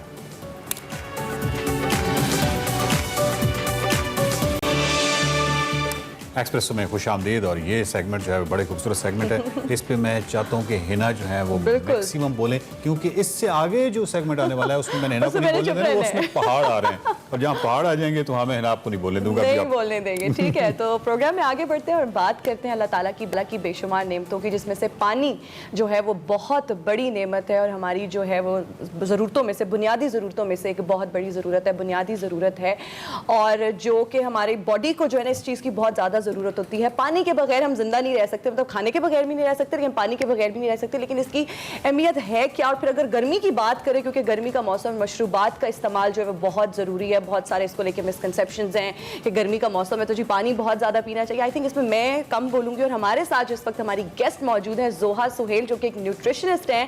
थैंक सो मच जोहा, आपने हमें आज एक्सप्रेसो में ज्वाइन किया। सबसे पहले तो मुझे ये बताएं कि पानी जो है वो कितनी बड़ी नेमत है और इसकी अहमियत क्या है, क्योंकि बहुत सारे लोग कहते हैं कि जी पानी बहुत पिए, बहुत ज़्यादा पीना चाहिए। तो ये भी बता दें कि कितने ग्लासेस पानी पीना चाहिए और ये कितनी बड़ी नेमत है। बिल्कुल हिना, पानी बहुत बड़ी नेमत है। हमारी बॉडी 60 to 70% पानी से बनी है, और गर्मी के मौसम में टेम्परेचर बहुत ज़्यादा बढ़ जाता है, जिस वजह से स्वेटिंग की शिकायत लोगों में ज़्यादा नजर आती है, और स्वेटिंग की वजह से बहुत ज़्यादा इलेक्ट्रोलाइट्स, नमकियात बॉडी में से निकल जाते हैं। और ऐसी सिचुएशन में अगर हम पानी ना लिए तो क्या होता है, डिहाइड्रेशन की तरफ हम आ जाते हैं। तो आपकी बॉडी, जैसे मैंने बताया, 70% पानी की बनी है, तो जब स्वेटिंग ज़्यादा होगी, पानी ज़्यादा लॉस होगा बॉडी में से, तो बॉडी बहुत ज़्यादा नुकसान में चली जाती है। हमारे बॉडी के जो बेसिक फंक्शन है वो पानी के ऊपर डिपेंड करते हैं। जितने न्यूट्रिएंट्स आपके ब्लड स्ट्रीम में फ्लो करने हैं वो पानी की मदद से फ्लो करते हैं। आपका ब्रेन पानी के ऊपर काम करता है। तो अगर आपकी बॉडी में पानी की कमी स्पेसिफिकली गर्मियों के सीजन में हो जाती है, तो सिर्फ वो पानी की कमी नहीं होती, उसके जरिए आपकी बॉडी के जो बाकी फंक्शन है वो भी खराब हो जाते हैं। अच्छा जोहा, बहुत सारे लोग ये कहते हैं कि पानी तब पीना चाहिए जब प्यास लगती है, मतलब जब आपको महसूस हो कि पानी पीना चाहिए। क्या इस बात में कोई सदाकत है या नहीं? कोई स्पेसिफिक अमाउंट है कि इतने ग्लासेस जो है वो रोज पीने चाहिए पानी की? अच्छा, उसमें इस तरह से प्यास हमें तब लगती है जब बॉडी बिल्कुल डिहाइड्रेटेड हो चुकी होती है, उसमें पानी की शिद्दत से कमी हो जाती है, तो आपको एक सिम्टम आता है कि आपको प्यास लग जाती है। लेकिन पानी आपको पूरे दिन में डिवाइड करके पीना चाहिए। एक हेल्दी इंडिविजुअल एक दिन में गर्मियों में 8 से 10 ग्लास पानी ज़रूर ले, चाहे प्यास है या चाहे प्यास नहीं है। लेकिन वो लोग जो डायरेक्टली अंडर द सन काम करते हैं, धूप के नीचे काम करते हैं, जो फिजिकली बहुत एक्टिव होते हैं, उनको हम पानी की रिक्वायरमेंट ज़्यादा करके देते हैं। लेकिन वो लोग जिनको गुर्दों के मसाइल है, जिनको डायलिसिस का मसला है, सीकेजी का मसला है, जिनके हाथों में और यूरिक एसिड की अगर बात करें, हाँ यूरिक एसिड की बात करें, क्योंकि किडनीज उसमें मुतासिर होती हैं। तो जिन लोगों के हाथों और पाँव में पानी जम जाते हैं, जिनको लिवर के मसले, जिसके पेट पे पानी जमा होते हैं, उनके जो पानी की अमाउंट है वो गर्मियों में और सर्दियों में बहुत कंट्रोल्ड अमाउंट में देना होता है, क्योंकि अगर वो इस सीजन में भी ज़्यादा पानी लेंगे तो गुर्दे मुतासिर होंगे। तो बेहतर ये कि ऐसे लोग अपने मॉलेज की रिकमेंडेशंस के अकॉर्डिंग लें। लेकिन जो एक हेल्दी इंडिविजुअल है वो एक दिन में 8 से 10 ग्लास पानी के ज़रूर ले। लेकिन क्वेश्चन यहाँ पर यह आ जाता है कि पूरे दिन में हम पानी को पानी की शक्ल में पीना पसंद भी नहीं करते, और बाज़ लोग ऐसे मशरूबात ले लेते हैं जो पानी की कमी को पूरा नहीं करते लेकिन पानी की कमी को बढ़ा देते हैं, जैसे फिजी ड्रिंक्स का इस्तेमाल, जो आपकी चाय है, कॉफ़ी, जिसमें कैफीन है। बस आप ये ध्यान रखते हैं कि जिस चीज़ में कैफीन है वो जिस्म में से पानी को निकाल देगी, वो बॉडी में पानी को स्टोर नहीं करेगी। हम चाय, कॉफ़ी, ये बताइए कि मैं तो मीठा जो है ना वो शरबत बहुत पीता हूँ, बहुत बहुत शौक से वो पीते हैं पानी जी। तो शायद पूरा हो जाता होगा, लेकिन उससे जो मीठे मशरूबात हैं उसके बारे में उसमें बताइए। जैसे मैंने भी बताया कि कुछ शरबत हम इसलिए पीते हैं कि हमारी पानी की कमी दूर हो जाए, लेकिन वो उल्टा पानी की कमी की तरफ लेके जाते हैं। जो मीठे शरबत हैं स्पेसिफिकली जो वाइट शुगर से बने होते हैं वो बहुत ज़्यादा नुकसानदेह होता क्या है, जब हमारे जिस्म के अंदर खून में वाइट शुगर जाती है तो ये सेल के अंदर से पानी को अपनी तरफ अट्रैक्ट कर लेती है। जब सेल से पानी बाहर आ जाएगा तो सेल डेफिशिएंट हो जाएगा, डिप्राइव्ड हो जाएगा पानी से, और उसमें पानी की कमी आ जाएगी। इस तरह से चीनी वाला जो शरबत है वो बिल्कुल भी ना कंज्यूम करें, क्योंकि वो पानी को भी अब्जॉर्ब नहीं होने देते और उससे फिर हमें फायदा आपकी बातों से, इनकी बातों से मुझे लगता है कि सबसे जो मतलब नहीं रियली सबसे बड़ी नेमत जो है वो सादा पानी। सादा पानी है। और फिर कहा जाता है वकार साहब कि रूम टेम्परेचर जो पानी है उसका इस्तेमाल करना चाहिए, बहुत ज्यादा ठंडा पानी भी नहीं पीना चाहिए। इस हवाले से भी थोड़ा सा बता दें। उसमें इस तरह से कि बहुत ज़्यादा ठंडा पानी आपके मेटाबॉलिज्म को ख़राब करता है, और जितना आपका मेटाबॉलिज्म स्लो होगा वो उतना ज़्यादा आपके लिए नुकसानदेह। रूम टेम्परेचर वाला पानी, इवन थोड़ा सा नीम गर्म पानी भी जिसको हम कहते हैं, जो आजकल तो हम नहीं पी सकते लेकिन सर्दियों में प्रेफर करते हैं, तो आजकल थोड़ा ठंडा ले लें, लेकिन बहुत चिल्ड वाटर की तरफ ना आ जाएं, क्योंकि वो आपके मेटाबॉलिज्म को खराब और आई थिंक ज्यादा प्यास भी लगती है अगर आप बहुत चिल्ड ड्रिंक्स या पानी पी लें बिल्कुल तो। ऐसा है, क्योंकि मेटाबॉलिज्म खराब हो जाता है, उसकी वजह से डिफरेंट साइड इफेक्ट जो होने अच्छा जोहा, कहा यह जाता है कि अगर ज्यादा पानी का आप इस्तेमाल करते हैं तो आपका वेट लूज होता है, वो भी बहुत इफेक्टिव होता है पानी का ज्यादा इस्तेमाल, ये भी बता दें देखने वालों अच्छा, उसमें आपने बहुत इंपॉर्टेंट क्वेश्चन किया, क्योंकि पानी का किस टाइम पर कंजम्पशन है ये बहुत इंपॉर्टेंट है। पानी वेट लॉस के लिए बिल्कुल हेल्प आउट करता है, लेकिन उसका एक टाइम है। अगर आप खाने से हाफ एन आवर बिफोर पानी ले लेते हैं तो वो आपकी एपेटाइट को सुप्रेस कर देगा, आपकी भूख को कम कर देगा। और जब आपको भूख नहीं लगेगी तो ऑब्वियसली आपका वेट जो है वो लूज की तरफ जाएगा। लेकिन वो लोग जो खाने के बाद पानी ले लेते हैं, खाने के दरमियान पानी लेते हैं, वो थोड़ा सा नुकसान दे। अगर खाने के दरमियान लेना तो सिप्स में लें, ज्यादा सिप्स ना लें। स्कंजबीन के बारे में मैं चाहता हूँ कि उसकी अजमत के बारे में आप कुछ बताएं। और जोहा, जिस तरह से आप कह रही थी कि और हमारे गांव में सारे लोग, और ना वकार साहब, जोहा ने अभी बताया कि जो व्हाइट शुगर है उसको अवॉइड करना चाहिए, तो सिकंजी जो है वो चीनी के बगैर तो भाई इनकम्प्लीट है। फीकी सिकंजी हमसे तो नहीं पी जाती, तो ये बता दें फिर कैसे पिए सिकंजी। अच्छा, स्कंजवीन में ऐसे है कि ये पानी की कमी को दूर नहीं करती। स्कंजवीन की प्रॉपर्टी है कि डायूरेटिक है, लेमन जो है वो डायूरेटिक है, वो पेशाब आवर है, आपको उससे यूरिनेशन जो है वो ज़्यादा हो जाती है। तो जिन लोगों को ब्लड प्रेशर का मसला होता है उन्हें लेमन ज़रूर रिकमेंड करते हैं, क्योंकि उनसे ब्लड प्रेशर उनका नॉर्मल हो जाता है। तो स्कंजवीन अगर गर्मियों में लेनी है तो आप बेशक अपने एक सीजन के तौर पर उसको ले सकते हैं, लेकिन पानी की कमी को दूर करने के लिए उसको सत्तू कर लेता है पानी की कमी दूर, मतलब बिल्कुल। बिल्कुल इसी तरफ ही आ रहे थे। कौन से ऐसे ड्रिंक्स हैं, कौन से ऐसे मशरूबात हैं जो गर्मियों में बहुत मौसर हैं? हाँ, ये बहुत इंपॉर्टेंट, क्योंकि जैसे पानी की मैं बता थी कि लोग पानी नहीं पीते पानी के फॉर्म में, तो इसमें सबसे पहले मैं कहती हूँ आप ताज़ा फलों के जो जूस हैं वो ले सकते हैं। उसमें इस तरह से है कि तरबूज जैसे बहुत अवेलेबल है, तरबूज का जूस, फालसा आजकल बहुत अवेलेबल है, फालसे का जूस ले सकते हैं। आगे आम अवेलेबल हो जाएगा, लीची अवेलेबल हो जाएगी, तो इनके आप जूस ले सकते हैं। लेकिन जूस में ये बात आती है कि पल्प सारा हम लोग ड्यूरिंग प्रोसेसिंग निकाल के फेंक देते हैं, तो सिर्फ आपके अंदर फ्रूट शुगर जाती है जो पानी की कमी को तो बिल्कुल पूरा करती है, लेकिन दीगर नुकसान थोड़े से भर जाते हैं। जैसे डायबिटिक इसको नहीं कंज्यूम कर सकते, तो उनके लिए फिर वही बात है कि आप फल को फल की फॉर्म में ही ले लें। अच्छा जोहा, जिस तरह से आप कह रही हैं कि फल को फल की फॉर्म में लेना चाहिए, जब हम इसका जूस बनाते हैं, अगर फालसे की जूस की बात करें, अगर हम तरबूज के शरबत की, चले उसमें तो इतनी चीनी का इस्तेमाल नहीं होता, जब हम किसी भी फ्रूट जूस में चीनी ऐड कर देते हैं तो कहते हैं कि उसकी ग़िज़ाइयत में कमी आ जाती है, उसकी जो न्यूट्रिशन वैल्यू है वो कम हो जाती है। What's your take on this? बिल्कुल ऐसा ही है, आप उसमें गुड़ या शक्कर ऐड ऑन कर लें या शहद भी ऐड ऑन कर सकते हैं। जैसे भी आप सत्तू की बात करें तो सत्तू में ज़रूर रिकमेंड करें, क्योंकि उसमें गुड़ जा रहा है आपके पास, आपकी जो चीनी की रिक्वायरमेंट है वो भी पूरी हो रही है, जो मिठास जानी है बॉडी के अंदर वो भी पूरी हो रही है, उससे नुकसान भी कोई नहीं मिल रहा। गुड़ बेहतर है? गुड़ बहुत बेहतर है, लेकिन डायबिटीज़ वालों के लिए गुड़ भी रिकमेंडेड नहीं है। अच्छा, डायबिटीज़ वाले के लिए गुड़ भी नहीं है, ब्राउन शुगर वगैरह जो है नहीं, ये एक हेल्दी इंडिविजुअल ले सकता है, व्हाइट शुगर का ऑल्टरनेटिव करके ले सकते हैं, लेकिन डायबिटीज़ के केसेस में भी हम ये चीज़ें रिकमेंड नहीं करते। तो अगर आप सत्तू का शरबत पी रहे हैं, फ्रूट जूसेस ले रहे हैं, तो उसमें आप ये चीज़ें बिल्कुल डाल के कंज्यूम कर सकते हैं, क्योंकि मीठे के बगैर ऑब्वियसली शरबत पीने थोड़े मुश्किल हो जाते हैं। थैंक यू सो मच जोहा सुहेल, आपने इतनी ज़बरदस्त टिप्स दी और मशरूबात के बारे में बताया। आई एम श्योर लोग जो देख रहे होंगे वो ज़रूर फॉलो। यहाँ लेंगे एक ब्रेक, कहीं मत जाइएगा, हाजिर होंगे ब्रेक के बाद। जवानों का हौसला और अज़्म इतना पुख्ता है कि जब कुछ बड़ा करने की ठान लेते हैं तो उसे पूरा करने की सर तोड़ कोशिश करते हैं। क्रिकेट, बॉक्सिंग, टेक्नोलॉजी समेत मुख्तलिफ शोबों में अपने नाम का लोहा मनवाने वाले कम उम्र नौजवानों में एक नौजवान ऐसा भी है जिसने 19 साल की उम्र में दुनिया की बुलंद तरीन चोटी माउंट एवरेस्ट को सर करके दुनिया को वर्ताए हैरत में मुब्तला कर दिया। हम बात कर रहे हैं लाहौर से तल्लुक़ रखने वाले 19 साला शहरोज़ काशिफ की, जिन्होंने 8000 यानी 8848 मीटर बुलंद माउंट एवरेस्ट पर सब्ज हिलाली परचम लहराया और कम उम्र तरीन पाकिस्तानी को पैमा बनने का एजाज़ अपने नाम कर लिया। और आप अमेरिका के बल्कि मैं इससे पहले शहरोज़, आपको मेरी आवाज़ आ रही है? ठीक है शहरोज, मुझे आपकी आवाज़ मैं चाहता हूँ कि ज़्यादा से ज़्यादा आपसे गुफ्तगू हो। कल तक मेरी गुफ्तगू हुई, आपके बारे में बहुत खुश थे। पहला मेरा सवाल तो ये है कि समिट पे मौसम कैसा था? वेदर विंडोज जो हैं वो हर समिट पे बहुत छोटी होती है। समिट वेदर विंडो कहते हैं हम लोग उसकी दुकान में, तो वो काफ़ी छोटी होती है, कुछ टाइम के लिए होती हैं। तो अल्हम्दुलिल्लाह मुझे बहुत क्लियर वेदर मिला था। मैंने वैसे ये मजाकन किया था कि समिट में मौसम कैसा था, यकीनन ठंडी हवाएं चल रही होंगी। अच्छा, ये उससे पहले आपने ब्रॉड पीक भी सर की है? जी मैं ये बहुत बड़ी बात है, क्योंकि ये वही ब्रॉड पीक है जिसपे नागा पर्वत सर करने वाले जो हरमन बोल थे, उनकी यहाँ पे डेथ हो गई थी। इतने एक्सपीरियंस्ड और दुनिया के माने जाने वाले माउंटेनियर, और आपने ब्रॉड पीक सर की थी, तो वो कैसा एक्सपीरियंस था ब्रॉड पीक का? माउंट एवरेस्ट पे हम बाद में आते हैं। ब्रॉड पीक सर करने वाला मैं दुनिया का कम उम्र तरीन कोई पैमा हूँ, नॉट इवन इन पाकिस्तान। दुनिया का कम किसी को पता ही नहीं है, हाईलाइटेड ही नहीं है। मैंने 17 साल की उम्र में ब्रॉड पीक किया, और मेरी जिंदगी की पहली 8000 मीटर की पीक थी वो। तो अल्हम्दुलिल्लाह इट वाज गुड, एक्सपीरियंस अच्छा था, लोग अच्छे थे। काफ़ी मुश्किलात का सामना करना पड़ा। 2018 में ब्रॉड पीक को अटेम्प्ट किया, लेकिन कुछ ड्यू टू सम मिसमैनेजमेंट्स में ब्रॉड पीक नहीं सर कर सका। लेकिन 2019 में मैंने फिर दोबारा ब्रॉड पीक को ट्राई किया, तो इंशाल्लाह फिर आप 2 8000 सर कर चुके हैं। बहुत बहुत ज़बरदस्त।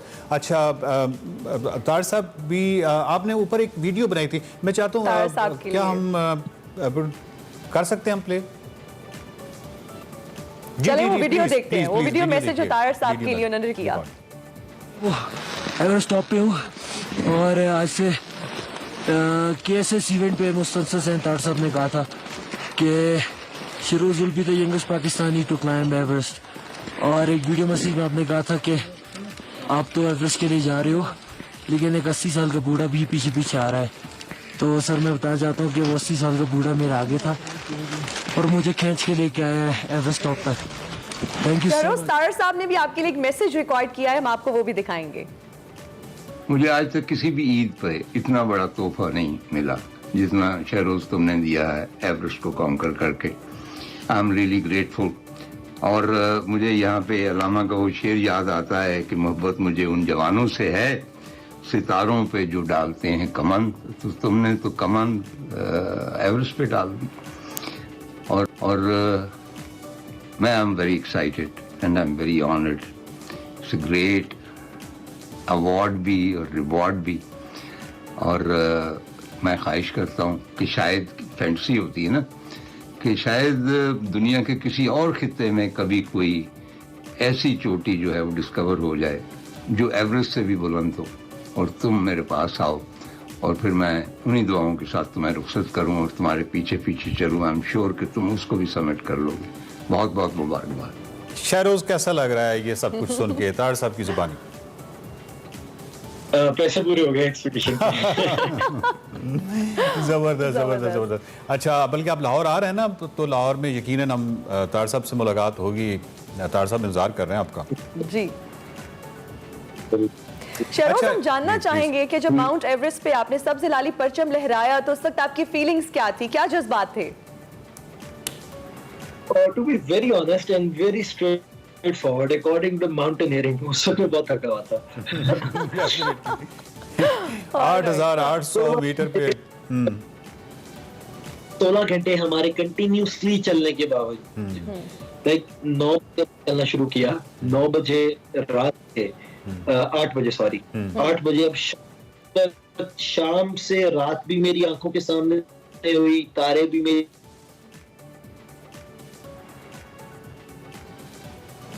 उनसे रब्ता हमारा मुनक़ता हुआ है। ब्रॉड पीक इन्होंने सर की है। जी जी जी जी।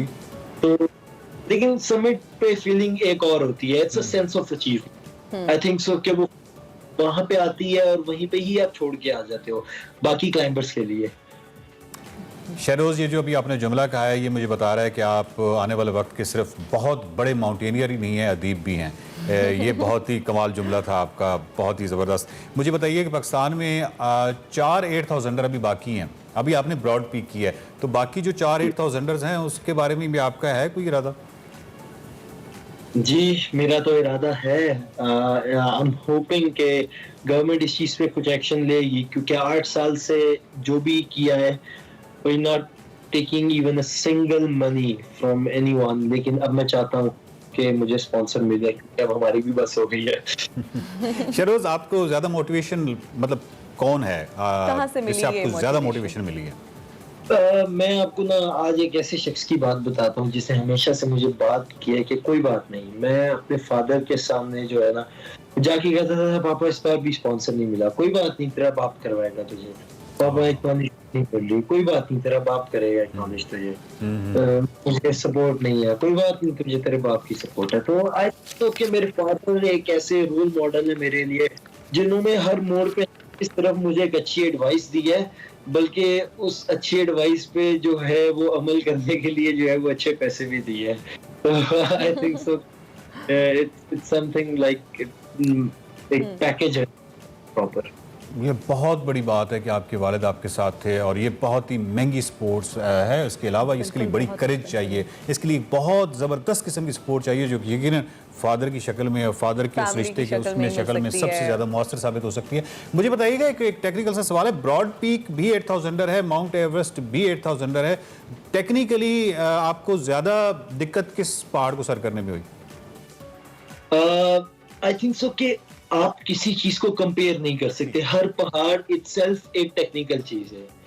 अब जिस तरह ब्रॉड पीक है, ब्रॉड पीक पे कुछ ऐसे टेक्निकल पोर्शंस है जिस तरह सैडल थी, उसके बाद साउथ समिट था, उसके बाद जो है वो कैंप 3 काफी ज्यादा स्टीव है ब्रॉड पीक का। इसी तरह जो है वो एवरेस्ट पे Khumbu icefall is very technical, क्योंकि आजकल जो खुम्बू आइसफॉल की हालत है वो बहुत खराब हो चुकी है, तो इट्स एक्सट्रीमली टेक्निकल नाउअडेज, तो ओवरहैंग्स बहुत ज्यादा हैं। तो आई थिंक कि दोनों अपनी अपनी जगह पे बहुत टेक्निकल थे।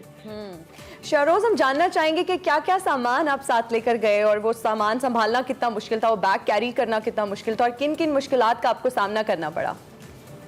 मैं आपको सिर्फ कैंप 1 से कैंप 2 की कहानी सुनाता हूँ कि I was carrying 17 kg 17 kg। Yes, mountaineering के लिए बहुत सारा सामान होता है and it's really expensive.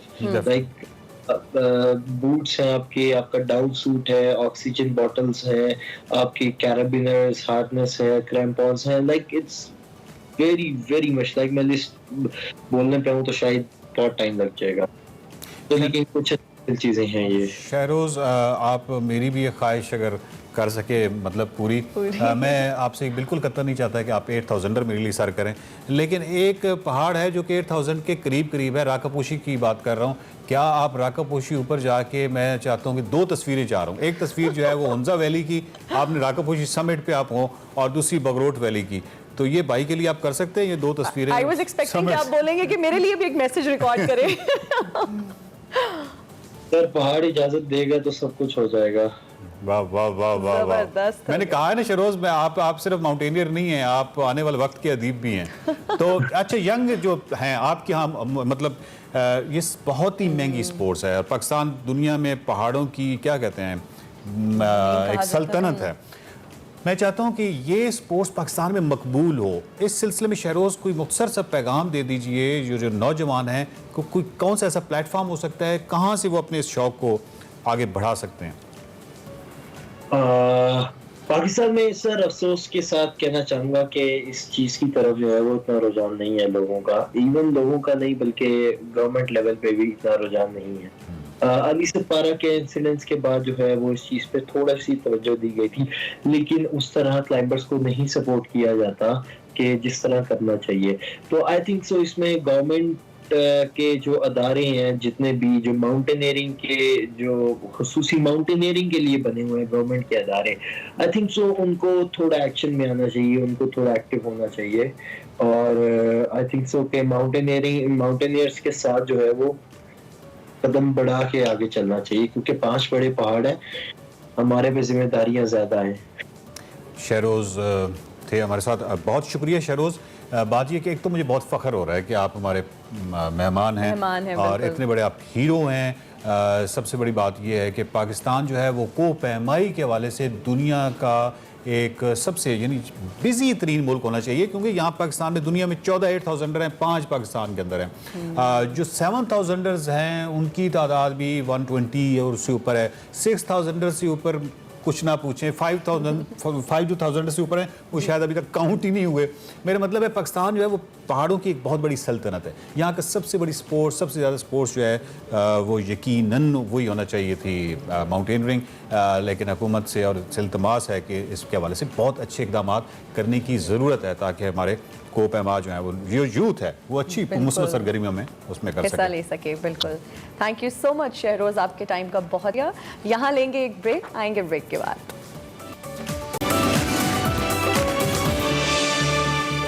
Welcome back to express और अब बात करते हैं खेल की। क्रिकेट शायकीन के लिए एक बहुत ज़बरदस्त खबर है कि PSL 6 के जो बाकी मैचेस हैं वो अबू धाबी में होने जा रहे हैं, और इस पर बात करने के लिए हमारे साथ स्पोर्ट्स एक्सपर्ट मौजूद है मिर्ज़ा इकबाल बेग साहब। Thank you so much Mirza साहब आपके वक्त का। सबसे पहले तो ये बताइएगा कि क्या अपडेट है, जा रहे हैं फिर आप भी अबू धाबी? नहीं ना, हम तो नहीं जा रहे। बड़े सख्त वहाँ के कवानीन हैं, और जिस तरीके से वहाँ पर कोविड की सूरत हाल तो अब खासी बेहतर हो गई है, लेकिन पाकिस्तानियों के भी ट्रैवल करने पर उन्होंने पाबंदी लगाई हुई है, क्योंकि पाकिस्तान रेड जोन में आता है। लेकिन इनके लिए स्पेशल वीजा जारी किए जा रहे हैं टीमों के लिए, कोई 400 के लगभग वीजा है, और चार्टर्ड फ्लाइट के जरिए खिलाड़ी और ऑफिशियल जो है वो अबू धाबी जाएंगे। और एक बड़ा अजीब सस्पेंस था कि होंगे मैचेस नहीं होंगे। अबू धाबी की हुकूमत से इजाजत चाहिए थी पाकिस्तान क्रिकेट बोर्ड को, और एक 7 रुकनी वक्त पाकिस्तान क्रिकेट बोर्ड का मुत्तहदा अरब अमारात गया। वो ईद उन्होंने वही मनाई। अब ये अलग बात है कि डेली अलाउंस लिया कि नहीं लिया, लेकिन 7 रुकनी वक्त जो है इस टेक्नोलॉजी के दौर में वो गया वहां पर, और जाकर उन्होंने बातचीत की। और अब जो बकिया 20 मैचेस हैं वो अबू धाबी में होंगे। PSL के अभी शेड्यूल का ऐलान नहीं हुआ है, क्योंकि पाकिस्तानी टीम को 23 जून को इंग्लैंड रवाना होना है, जहां पाकिस्तान ने इंग्लैंड के खिलाफ 3 वनडे और 3 T20 खेलने, और फिर वहीं से पाकिस्तानी टीम वेस्ट इंडीज चली जाएगी, जहां पाकिस्तान को 5 T20 और 2 टेस्ट मैचेस खेलने। तो बड़ा एक पाकिस्तानी टीम का मसरूफ शेड्यूल है। और अब PSL में देखते हैं कि जो आपको याद है ना, और वकार साहब के PSL 2016 में मुत्तहदा अरब अमारात में शुरू हुई थी, फिर 2017 में इसका फाइनल लाहौर में हुआ, 2018 कराची, 2019 कराची, 2020 कराची, पूरी PSL 2020 में पाकिस्तान में आ गई। इस साल भी होनी थी, लेकिन बदकिस्मती है कोविड के केसेस आ गए। तो अब देखते हैं कि कौन सी टीम चैंपियन बनती है। साहब, जो PSL के मैचेस थे पहले और उसमें बहुत सारे मेहमान थे, आप कराची से ज्वाइन करते थे, इस दफा जब PSL के मैचेस हैं आप लाहौर तो आएंगे ना हमारे साथ इस दफा? जी हाँ वकार साहब, लाहौर में कोविड के केसेस 8.5 थे जो अभी मैं देख रहा था, तो लाहौर में केसेस बहुत ज्यादा है। और दुआ करें कि सब बेहतर हो, अरमल्ला और इमरान भी ठीक होकर वापस आ जाए। तो बहुत सारी चीजें हैं, one should be careful about that. साहब, ये जो अबू धाबी वाला मामला हुआ ये तो बहुत बाद में लेटर डेवलपमेंट थी। उससे पहले तो ये था ना कि पाकिस्तान में ही मुनक़िद करवाया जाएगा, और वो पूरा एक इंतजामात थे। ये जो अबू धाबी तक वाला सफर है और उसके दरमियान में पाकिस्तान में जो फैसला ना होने का, इसकी क्या वजूहत थी? ये पूरा सफर थोड़ा सा आप बता दीजिए। देखिए वकार साहब, जब यहाँ पर मैचेस 4 मार्च को मुलतवी किए गए, तो फिर उसके बाद पाकिस्तान क्रिकेट बोर्ड ने ये ऐलान किया था कि 1 जून से 20 जून तक कराची में मैचेस होंगे, और एक होटल भी पूरा 400 अफराद के लिए कंप्लीटली बुक कर लिया गया था। लेकिन जो फ्रेंचाइजेस हैं, जो फ्रेंचाइज ओनर्स हैं, उन्होंने तहफ़्फ़ुज़ात का इजहार किया कि पिछली दफा भी बायोसिक्योर बबल जो था वो टूट गया था, तो उन्होंने तजवीज़ पेश की कि मुत्तहदा अरब अमारात में कराया जाए। अबू धाबी क्रिकेट काउंसिल ने पाकिस्तान क्रिकेट बोर्ड को एग्री तो कर लिया था, लेकिन उन्हें उनकी हुकूमत से इजाजत लेनी थी, क्योंकि जो टेलीविजन क्रू था इसका PSL का, उसमें बेशतर लोग भारतीय और साउथ अफ्रीकन थे, और भारत और साउथ अफ्रीकन बाशिंदों के चूंकि उनका इलाका रेड जोन है, तो उनके लिए दुबई में और मुत्तहदा अरब अमारात में आमद पर पाबंदी है, जिसकी वजह से हुकूमत जो थी वो ताखीर से काम ले रही थी। लेकिन बिल आखिर उन्होंने अलाउ कर दिया। आई थिंक वाया कतर ये लोग जाएंगे, जो टीवी क्रू है, जो इंडियन है या साउथ अफ्रीकन है। लेकिन दुआ करेंगे ये मुकम्मल हो जाए, वरना PSL अगर मुकम्मल नहीं होती, फाइनेंशियल भी लॉस होता, और पाकिस्तान को बैनुल अक़वामी सतह पर भी बड़ी सुस्ती का सामना करना पड़ता। मिर्जा साहब, यहाँ पर जो मैचेस हुए वहां तो हमें देखा गया कि शायकीन को स्टेडियम में जाने की इजाजत नहीं थी। अगर जो अभी मैचेस होंगे अबू धाबी में, वहां क्या क्रिकेट शायकीन को जाने की इजाजत होगी? जो क्रिकेट के वहां पर फैंस और स्पेसिफिकली अगर बात करें पाकिस्तानियों की, तो क्या इजाजत होगी या नहीं? नहीं है ना, बिल्कुल इजाजत नहीं होगी वहां पर। और वहां पर जो जिस तरीके से वो बायो सिक्योर बबल एक ब्रिटिश कंपनी बना रही है, जिसने आईपीएल में भी बनाया, जिसने इंग्लैंड पाकिस्तान की सीरीज में भी बनाया, तो वहां बड़ी सख्ती होगी। अब देखना ये कि मीडिया के कुछ लोगों को वो अलाउ करते हैं या नहीं करते। ऐसा लगता है कि बिल्कुल एक वीरान सुनसान जगह पर सिर्फ मैचेस होंगे और बैकग्राउंड में टीवी पर आपको तमाशाइयों के तालियों की आवाज आएगी, शोर की आवाज आएगी, लेकिन लगता यही नहीं है कि किसी को वहां पर अलाउ किया जाए। जिस तरह बहुत उसके अंदर तमाशाई जो है, 2-3 जो मैंने मॉडल पढ़े हैं उसमें तमाशाई एक्चुअली मुश्किल हो जाता है, क्योंकि उससे वो फिर इतना सिक्योर नहीं रहता। तो ये मेरा ख्याल है कि हिना हमारे प्रोग्राम का वक्त बिल्कुल, लेकिन नए मौजूआत, नई बातों, नई खबरों के साथ और नए मेहमानों के साथ हम हाजिर होंगे कल। अपना फीडबैक देना ना भूलिएगा, अपना बहुत ख्याल रखिएगा। मुझे और वकार अहमद को दीजिए इजाजत। अल्लाह हाफिज।